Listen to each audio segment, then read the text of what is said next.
Oh, I've got a ton of utility knife tips and tricks, and I guarantee a couple features you haven't seen yet.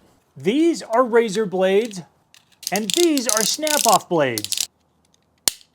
Now I could do a video on those two just by themselves, but this video I want to focus on the actual knives and the utility blades they use. So yeah, there's like thousands of options out there. Everything from, you know, a good old classic banana style, which man, this thing has seen way too many roofs, or what I just recently printed off is a 3D printed little slider. And I'm a little leery, yes, because it's just all plastic, keeping this in my pocket. The important thing is that they use this style of replaceable utility blade. This 2-notch design allows you to be able to extend the blade out further for deeper cuts.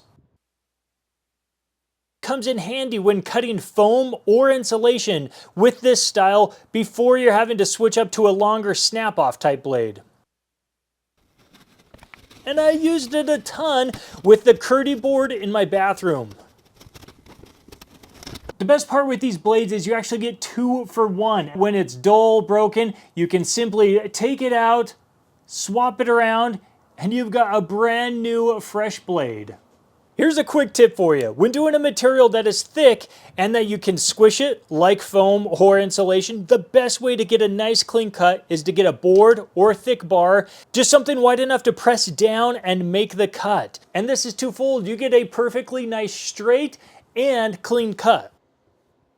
Most knives are not like this one in that you can actually have a stop right here where it's only just letting out just like 1/4 of an inch of the knife. If you don't want to cut all the way through, let's say for example like that Amazon package, and your wife would kill you if you cut up the product inside. So with this, grab any of the knives, and that's because you are going to use your thumb as the guide. And then you're actually good to go cutting through all those Amazon boxes.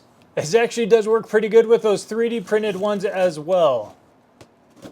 Let's talk about these blades for a second. First of all, you got the very common straight blades. It's what all of them come with. This is very good for just the general cutting and scoring. Scoring? Yeah, I'll get to that one in a second. The serrated, this has those saw-like edge for thicker, tougher material, ropes and rubbers, that kind of stuff. And then you've got the good old hook or the hawk bill, and this is an absolute must with roofing shingles and flooring. And so if I've got a blade with some, let's say, extra storage, my go-to is always to have a straight and then the serrated. All of these bigger knives have a ton of storage. And I actually stopped using these ones a while ago, and that's because every single time I need to change out the blade, I gotta freaking unscrew this whole dang thing.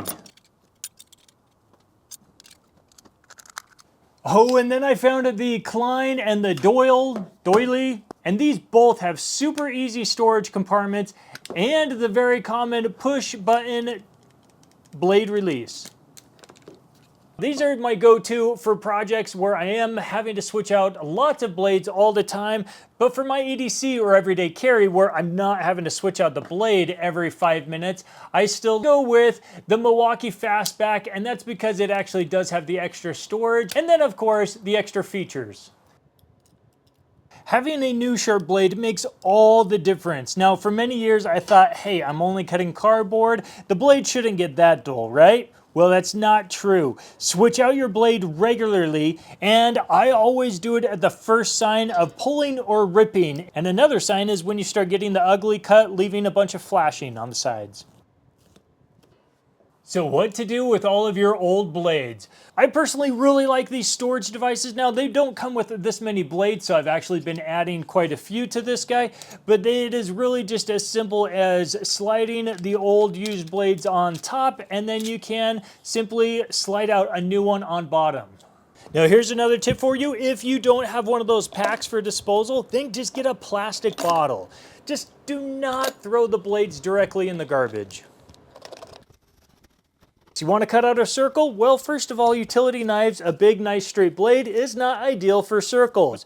So you got to ask yourself, how accurate do you want to be? Well, first of all, you can just simply make a bunch of straight cuts, and then that will get you your circle. I use my metal framing square a ton to use as a guide when cutting not just cardboard, but material, paper, whatever it is, it works great. Put the whole knife in a vise and use it as a rag cutter. Blades are so cheap that I actually don't use this tip, but it's out there if you're in a pinch. And this is just like one of the snap-off blades. You break off the tip and then you've got a new sharp edge. For most of these with little buttons, it's super easy, except if you are having a job where you've actually got some gloves. This one, you know, the Klein, I can actually still get in there and push it pretty, you know, fairly easy, not too bad. But the Husky, man, this guy, I have a heck of a time trying to pull back that little tiny lever and get this one. But the easiest one that I've actually found, crazy enough, is the Harbor Freight, this old school Pittsburgh one. I think they've actually changed it to Gordon, which I might have another one right here. Yes, I do, the Gordon ones. But these ones have these big old buttons on top. And this is actually super easy to grab because you can do it with both the thumb and the index finger, and you just push down on that. It just might be one thing you think about if you're having to wear gloves and switching out those blades all the time. Cutout, step, whatever you want to call it, right here. Can you see it? This is the perfect cutout for the end of a tape measure, but it actually is an awesome little feature as a step to help guide your blade when you're putting it in. Now, it's something you don't typically think about that much until you get a knife like the Jerry Rig Everything. Still an awesome knife. I love this. Nothing against Jerry. Add just a little step right here. That way you don't have to look at it to thread the needle to get the blade in. I know, I'm getting a little nitpicky here. So by far, my number one tip, especially with used blades, is to score and mark metal. I do a lot of metal work, and to get an extremely precise, fine cut line, well, just mark it with a utility blade, and it doesn't have to be sharp. Really, the dull ones work still just as great, and it is an awesome marker to get perfect lines to base your cut off of.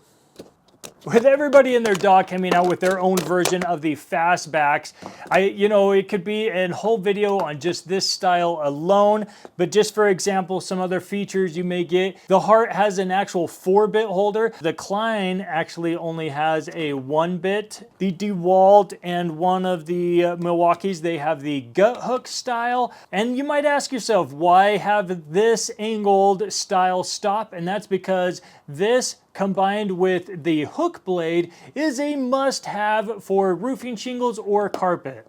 The best feature of all of these are they're cheap. Some of these were $5 and less. So if you're not sure about which features, well, pick up one, two, a couple, and I guarantee you'll figure out one that you end up loving.